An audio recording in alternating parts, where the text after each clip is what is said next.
Hello, everyone. As the title suggests, I made a 37-minute long movie this year. It is a comedy film, and if you haven't watched it yet, I would recommend watching that before you watch this. It's linked in the description. It's called Officer Joey. It's a silly buddy cop comedy, and there's a lot of references to pop culture things like video games or movies. If you watch the movie, it seems like we did have a lot of fun making it, and that is true. We did have fun. But there were also a lot of trials during production, and things that were mortifying at times. There were several times when I thought I would have to cancel the entire film. And so there's a lot I want to talk about. A lot of things that I haven't talked about the production of this movie. And there's a lot of, behind the scenes footage and pictures that I haven't shown off yet, and I wanted to take this opportunity to do so. So first, let's start with a little bit of backstory. If you've watched a lot of videos on my channel up until this point, you would know that I worked on this show when I was 13 called Tom Grimm. I did several videos where I've talked about it before.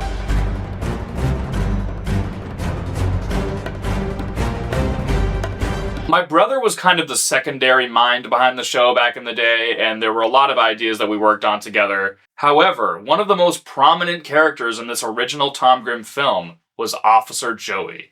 I'm Officer Joey. I have a taser. Who is obviously the lead of this new film that just came out. I'm Officer Joey. I have a taser.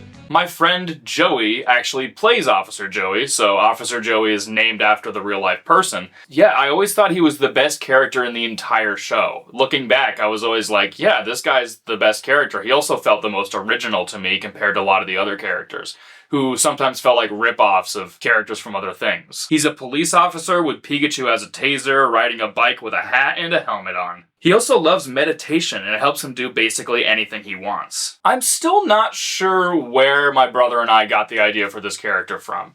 I do remember the origins of the Officer Joey name. When I was in middle school, I wrote these stories about a superhero that was ripping off Batman, and I used all of my friends' names in the story. And so there was a Commissioner Gordon ripoff character, and he was named Officer Joey. However, he was nothing like Officer Joey and Tom Grimm. So the actual, character with the hat and the helmet and the Pikachu, it's still unclear where we got that from. I also remember a Rhett and Link sketch where someone gets pulled over by a bicycle cop, and the cop says, I have a taser.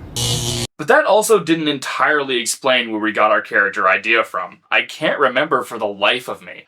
I don't remember specifically creating the character, but I do remember when Nate and I became friends, and we would just film a bunch of different parodies of stuff. I remember being in my mom's basement and filming the Rhett and Link parody. I think we were just recreating one of the videos they made, one of the music ones. I also remember creating just different parody commercials and things like that. What did you just say? I said the Wave Master Taekwondo kicking bag. What? Probably my favorite memory as a kid was one of my first scenes where I just forgot my lines a million times and we were out in the sun. I was swatting away bugs. Special Forces. I've always wanted to be one myself. And the Special Forces. I've always wanted to be one myself. And I cannot remember my line. The Special Forces. I've always wanted to be one myself. And in police officer working. I think it probably took an hour and a half to film one 30-second scene. But again, I think it was the first time I've ever tried to do anything like that. The original Tom Grimm show took a lot of inspiration from a channel called Rich Alvarez, who I was obsessed with at the time, and definitely had a big impact on me when I was that age. Eventually, while we were actually working on the show, we just kind of stopped. I remember a lot of tension on set. I remember us fighting a lot, and I think part of that was because I was kind of directing this whole thing, and I didn't have a plan. I don't blame anyone else for the tension that went on set. But we were also just busy and, dealing with middle school and eventually going into high school. So it became a difficult thing to keep doing. So it just kind of abruptly ends in the middle of a plot line. Eventually in 2021, I was looking back at a bunch of old stuff I made, and I thought it would be fun if I took Tom Grimm and edited all the episodes together into one film. I made some slight tweaks in the editing process, but I kept it mostly the same. I wanted to keep it authentic to the amateur childhood movie that I made. I didn't want to, bring it up to my current standards, because that's not what Tom Grimm is. Tom Grimm is... It's a movie I made when I was 13. I'm not going to George Lucas it. But as I was editing this all together, I always felt really bad that it just kind of ends abruptly. And I was like, we should finish this. We're all like, I was 21 at the time, but I was like, wouldn't it be funny if we just came back like 7 years later and continued this show?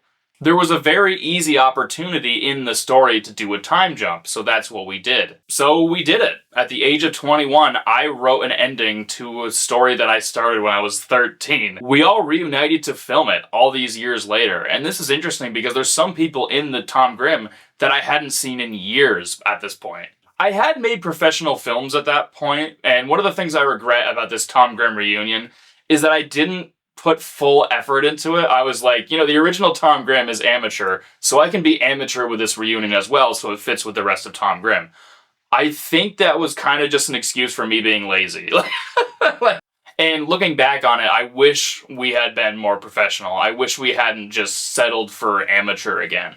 Like, technically it does work with the rest of Tom Grimm. Like, it fits nicely, but I just wish we were more professional. Joey was one of the friends that I hadn't seen in years, and he reprised his role as Officer Joey, of course, in this reunion. And we kept making jokes on set and after working on it, where we were like, hey, we should do an Officer Joey spinoff. And it wasn't anything I took seriously. But then I remember, like, because Joey doesn't live close to me anymore, but I remember he was back in the state that he lives in, and he texted me, like, if you ever actually want to do an Officer Joey spinoff, I would do it, you know? I would come down and we could make that. And I just remember at the time that he texted me that, I was like, oh yeah, that would be so much fun, but I also had really bad writer's block at the time. No ideas were coming to me just in general. And I kind of just thought it would be impossible. I didn't think it could actually happen for years. There was a specific idea that I couldn't let go of, though. And it was that Officer Joey could be a buddy cop film. You know, this Officer Joey spinoff could be about him meeting this new cop that he has to train, you know, kind of like Hot Fuzz, where he has to train this new cop that's like the audience character, and Joey is the more serious, you know, grounded cop or whatever. This was an idea that I had way back in 2021, I think, I'm pretty sure, but I struggled to get beyond that. I could only think of this vague idea. One of the other things I thought of was, what if it connected to my horror film Paul, where the character Paul, who's like this serial killer in that film, could be the villain, and like Joey has to find him and capture him. I still think that idea is hilarious, because Paul was my attempt at this weird art house horror movie, and seeing that combined with the universe of Tom Grimm is very funny to me. That sounds hilarious, and I still think it's a good idea. Obviously it never happened though, and it never could happen for many different reasons that I won't get into here. So the idea of an Officer Joey spinoff just sat in my head and nothing happened with it for several years. Eventually, in like January or February 2024, the idea kept sticking in my head again. You know, I had made friends at this point, and I was like, oh, these friends could get involved in this Officer Joey spinoff. I have some people that could potentially work on this with me now, because that was another thing. I didn't really have many people to work with for a while. And now that I was making these friends, I was like, hey, we could assemble a crew here and work on this. I talked to Joey about it, and he was like, yeah, I'm still open to doing an Officer Joey spinoff, and I started working on it. I was also just in a better place in my life, I think, so more ideas were coming to me, and I was able to think more and get creative. At the same time, though, I was keeping my expectations in check, because this was still a maybe, you know? It wasn't something that we could definitely do yet. I had the idea to do a brainstorm session with a few of my friends, and we did that. We watched through Tom Grimm, and then we thought of all these ideas for this spinoff. One of the best ideas that we had in Officer Joey came from this brainstorm session. One of my friends came up with the idea to have, you know, this Professor Oak parody character. We had some good ideas cooking, but it wasn't enough to make a full script yet. So I decided I needed a co-writer, and Jackson Fulcher came to mind. Jackson Fulcher is a friend that I've had for 11 years. He has his own YouTube channel. If you've been watching my channel for a long time, you may have seen some of the collaborations we did back in the day. Despite these collaborations we did in the past on videos, we had never actually written a screenplay together. So I wanted to give it a shot. He actually saw Tom Grimm way back when I was originally uploading them in like 2013.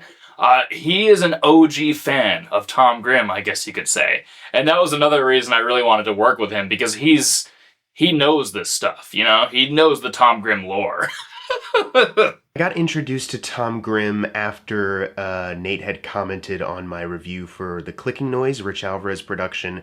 I checked out the channel because it seemed like we were interested in the same things, obviously, and we were going to be similar in age. So when I saw that he was doing a web series of his own, kind of similar to like what Rich Alvarez did with Stupid Mario, just doing it on his own, especially, you know, at the age that he was, I was really inspired by that because it was kind of what I would have wanted to do as a kid. I just did not have the available resources to do that, or like the available help from like friends and family in that way that he was getting. So I was very inspired by that.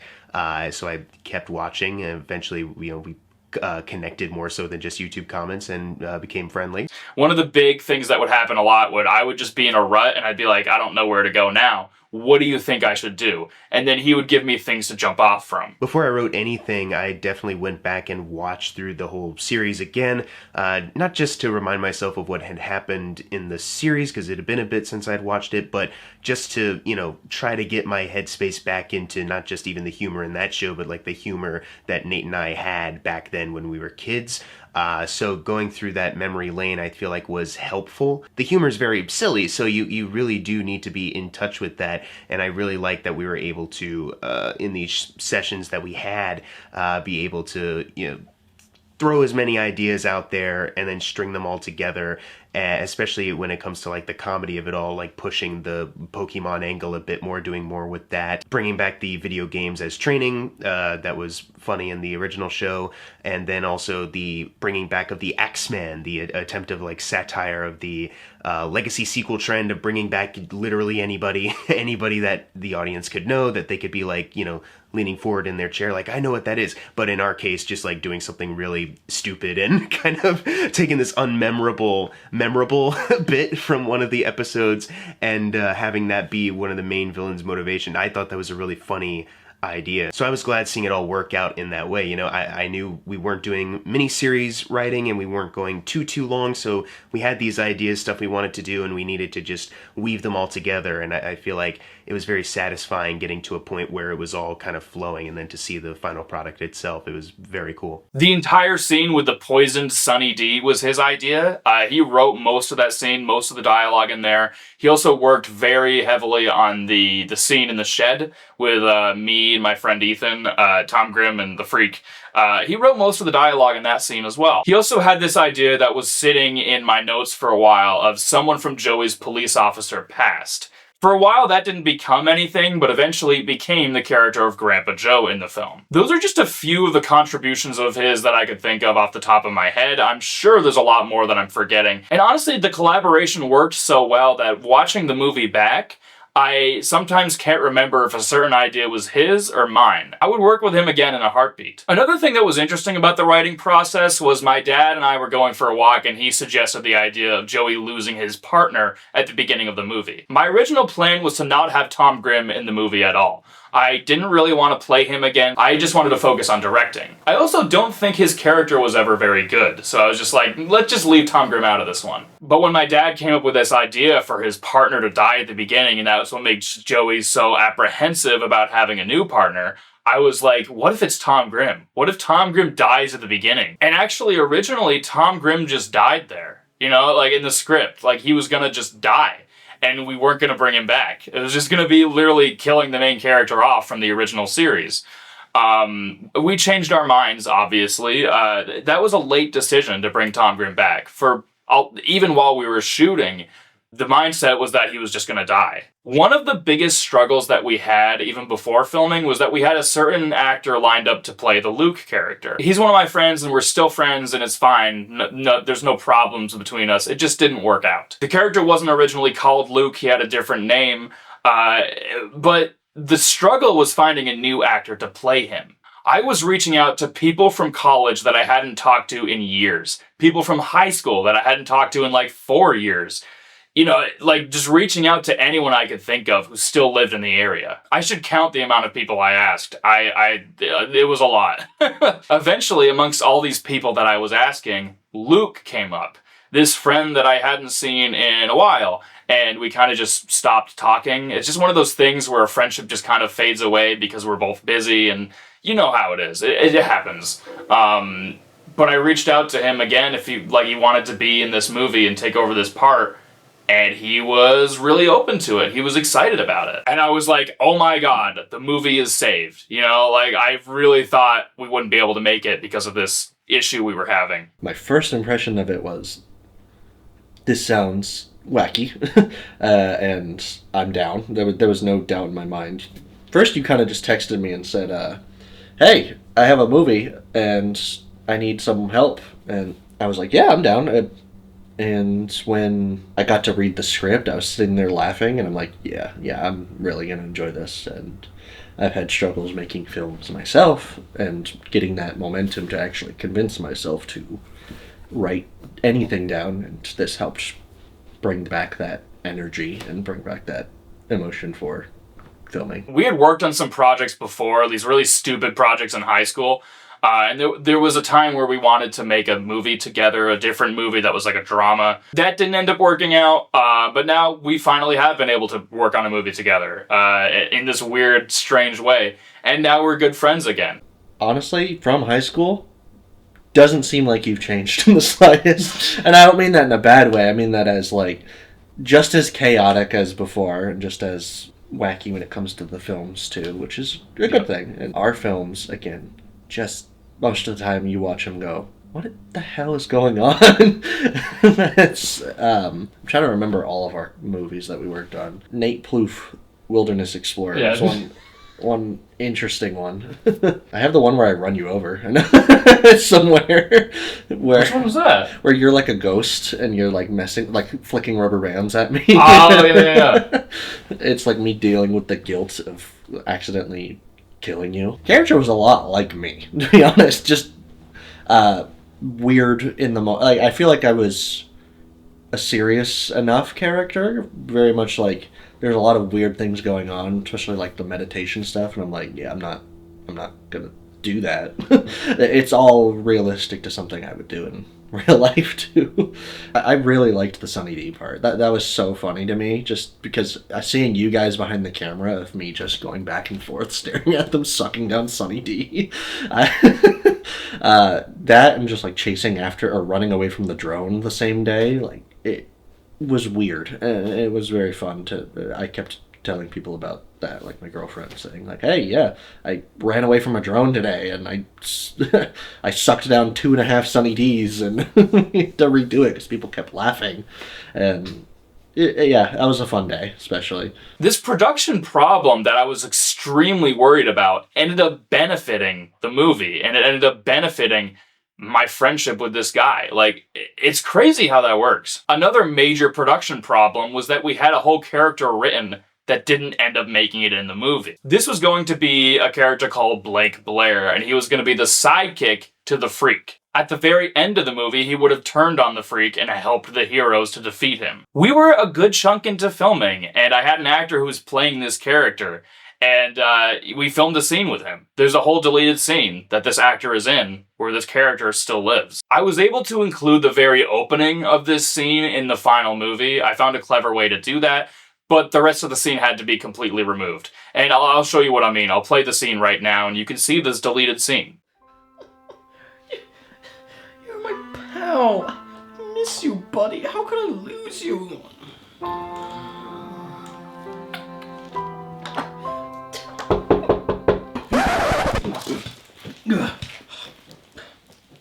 Put it on. There we go. Come in. Your Majesty, I've returned. Wait, were you crying? What? No. Continue. Okay. I have really bad news. Our trap for Officer Joey and Luke didn't work. They're still alive. What?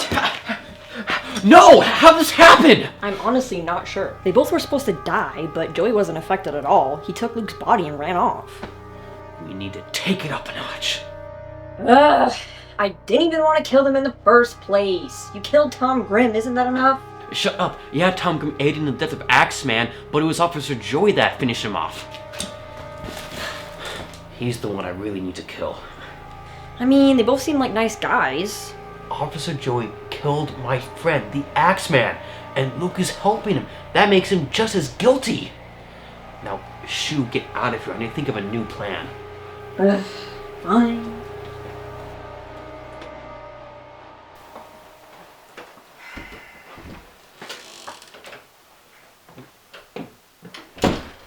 Basically, my friend who played this character was another thing that didn't end up working out. We had a specific weekend set up for him to film the rest of his scenes, and there was a flood that flooded a few of our actors in. He got flooded, Luke got flooded, both of them got flooded. It was crazy. And so this was the one weekend that he could do, and so he couldn't film again. So that was it. What? No! How did this happen?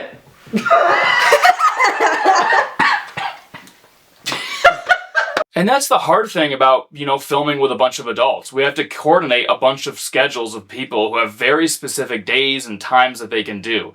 So it's not easy, especially because Joey doesn't live close to me. He lives in a different state. And none of this is anyone's fault. We're just all adults, We're all busy. We all have lives. And so it's hard to coordinate these things. I remember having to text people a million times, saying all right, do these dates work for you? That kind of thing. It was stressful. It was really hard doing all of this myself. But it worked out in the end, You may have noticed that actor actually made a cameo in the movie. I was able to get him in some small way. But yeah, we had to rewrite things to replace this character. The scene with the poison, that was originally going to be this deleted character, not the freak. So that was a rewrite. I added the freak to that scene. And again, I do think that's better than what the original plan was, which is interesting. I think we gave the freak more screen time, and that was needed because he's the main villain. And then at the end of the movie, Tom Grimm the White comes in. That was another rewrite. That was an idea I came up with to replace this character, because originally it was going to be this character that showed up and saved the day. And so I had to change it to Tom Grimm. In hindsight, I think the Tom Grimm the White idea is so much better. I'm so glad that these production problems happened. As a very Lord of the Rings reference, even Gandalf in that scene has his shirt off, so I took my own shirt off. Luckily, we don't see below my my shoulders. You don't want to see that.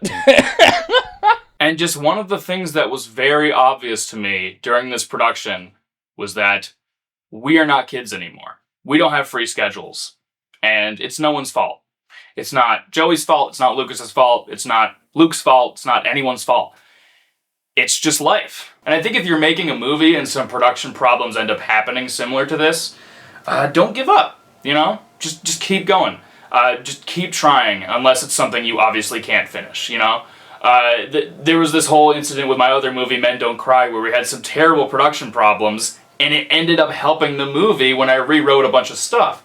And so, things have a way of working themselves out. It's interesting. I mentioned earlier how Officer Joey has a ton of references to pop culture stuff.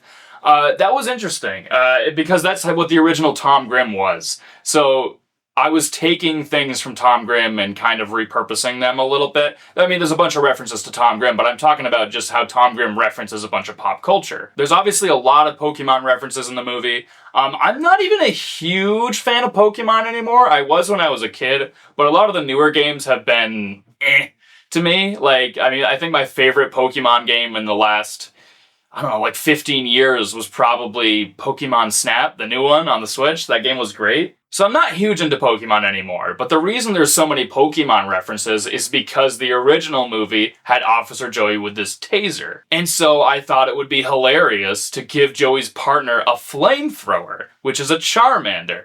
And so that started a bunch of Pokemon references. There's so many because I was just expanding on the idea of, a weapon being a Pokemon kind of thing. We were like, oh, where would Luke acquire this Charmander? Could it be a Professor Oak parody character, And this Professor Oak parody is played by Jim, who has been my mentor for 7 years. He was one of my high school teachers, and we've worked on a ton of projects together. It's always good to work with him. He's great. So I would say that over the time I've worked on films with you, that you have matured as a filmmaker. And the two ways that shows up most are decisiveness and preparation. On that first film, it was basically you were just going to show up, hope everybody knew what was going on. And then because there wasn't a whole lot of preparation, we get in these situations where it would bog down and you weren't really sure what to do, so everybody else kind of chimed in, and then it would kind of devolve. So a shot that could take 5 or 10 minutes would take 45 minutes. I mean, now in this most recent film, I show up and you've got all the props and costumes. You know exactly what you want. Yeah. We get through things very quickly now because, you know, not that it's all about like, hey, look at the time. It's not like we're on the clock, but that's a good professional way to be when people are using their time, because you don't want to, if you lose that person, they might not be available the next time. I mean, you just said everyone makes bad movies, and I think it's not, oh, well, too bad. That's a necessary thing. Yeah. Like, the only way you're going to learn how to do it right is by doing it wrong. I guess you could say, like, it's like other jobs, but other jobs, if I'm an engineer or, you know, a bank clerk or something, I probably made as many mistakes. Mm-hmm. They just don't film them all and show people 10 years later. Yeah. Whereas in filmmaking, you're actually recording everything you do. Yeah. So it's a little unfair to look at early films and say, wow, that was kind of weak. It's like, well, everybody starts out in every career they start out not knowing what they're doing. Yeah. That's a good way to look at it. I never thought I guess of hopefully other than doctors and engineers. Yeah, right. Maybe airline pilots. It's like, he's not a fan of Pokemon. He doesn't know anything about it, basically. So I just sent him some audio of Professor Oak talking, and he was like, all right, I'll build a performance off of that. And it's seamless. Like, it works so well. And it's not even just Pokemon references. There's references to Legend of Zelda. There's references to Lord of the Rings. There's even references to stuff I watched as an adult, like The Shining or Fargo. Obviously, this scene is referencing The Shining, right? That's very obvious if you've seen that movie. So me and Jim, who plays Professor Pine, we were scouting out locations in the high school for this science classroom that we were going to use. And then literally, we go into this classroom here, and we were both saying, like, oh, this is good, this will work. And then as I'm exiting the room, I look at the room number, and it's 237. And I didn't know it was 237 until I exited the room, and I was like, oh my god, we have to write a Shining joke. I mean, that's too good. I can't. The fact that it's 237 is crazy. We need to reference that. There's, like... So it was completely by coincidence, and the joke was written as an afterthought. It was so good that happened. Like, what are the odds that it would be room 237? That's wild. So the whole thing is kind of a tribute to my childhood self, because a lot of the things I'm referencing are things that I loved in my childhood. The thing about the original Tom Grimm show is that it's not very good. I mean, I was 13, so of course it's not good. But there was a lot of potential there. I still watch things back, and I think it's really funny. We had a lot of good ideas, and Officer Joey was a way to utilize those ideas and finally make them good. When I'm making a movie, most of them are kind of a reflection of where I'm at in life. You know, my movie Shoulder Angels was a very traumatic kind of breakup movie, and Men Don't Cry is the sequel to that, and it was based on some bad friendships I had at that time. There were a lot of personal struggles that I was trying to overcome in that time as well, and it came from a deep place. Charlie's Christmas was my senior film in college, and that was kind of about how the people around you can't give you comfort unless they're the right person, you know? It reminds me of that Robin Williams quote. I'll put it up on the screen, I can't remember it exactly, but that's what Charlie's Christmas was about. Officer Joey was just a silly comedy, and I think part of that was indicative of the place that I was at the time. I was in a happier place. There is a whole arc that goes on with, you know, Joey and his grandfather, Grandpa Joe, and I don't know if that was inspired by anything specifically, but I was trying to have, you know, a little bit of emotion in the movie, so it's not just comedy. I was trying to make, you know, I mean, hopefully that was a little touching to people. I don't know. That was kind of my idea with that. So it kind of looks like Joey is emotional in this scene, but it really wasn't. His allergies were acting up. Grandpa Joe, this puppet character, was a character that my dad kind of created when we were young. We had this puppet, and he made up a voice, called him Grandpa Joe. That was just a name he made up, and, you know, we made a bunch of videos with him in the past. He did a bunch of stuff with that puppet, and I decided, hey, it would be fun to put this character I knew as a child into this movie. I also remembered the character's name was Joe, and, you know, this movie's about Officer Joey. So what if Grandpa Joe is his grandfather, and he's Joey Joey Sr., and then Officer Joey is like, Joey the Third. I swear to God, this was a complete coincidence. This was a way for me to put Grandpa Joe in the movie. That's how that plot even started. Like I said earlier, Jackson mentioned the idea of someone from Joey's police officer past coming into the movie. So I was like, oh, what if Grandpa Joe is a police officer? And there's this whole story about how he's like, oh, I wish you'd come back to the police force, and he's disapproving of his grandson. This all came out in such a weird way. It was a lot of fun, and my dad is super good at this role. I mean, just doing puppeteering in general. He's really, really good, and he kind of just stays in character. If you watch the bloopers, he stays in character even when he messes up. And it's almost like Grandpa Joe is an actor on set. He's usually an introverted guy that's kind of quiet, and something comes out of him when he puts that puppet on. I don't know what happens, but something happens. I really liked on the spot. We created the handshake with the real human hands, and that made it into the final film. And it's probably one of the funniest scenes I've seen. Everyone I've showed it to, they burst out laughing whenever they see that, and it's probably one of my favorite things that we did on set. I'm going to shout out a few more people involved in the movie that I haven't mentioned yet. I did just talk about my dad. I do want to mention that he did cinematography and, a bunch of editing stuff. He did all the special effects and color correction.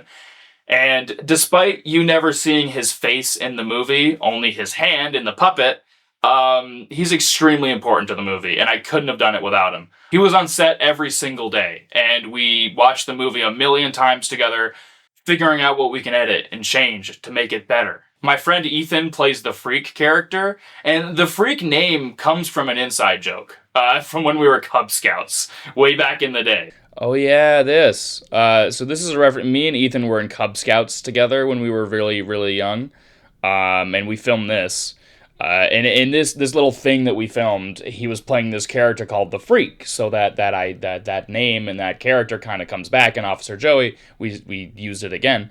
And so I was like, we got to reference the original source of the Freak. Oh no! He just blew up! You are a freak. So it kind of connects this movie that you'll never see that we made when I was like in 5th grade. It's connected to the Tom Grimm cinematic universe, I guess. He also did cinematography specifically when my dad was doing the puppet. So my dad couldn't do the camera, so Ethan did it in that scene. He also did sound for a bunch of scenes as well. It was usually either me or him doing sound. There were a few times where like Luke did sound for like one quick bit, and my other friend Alex did sound for one day.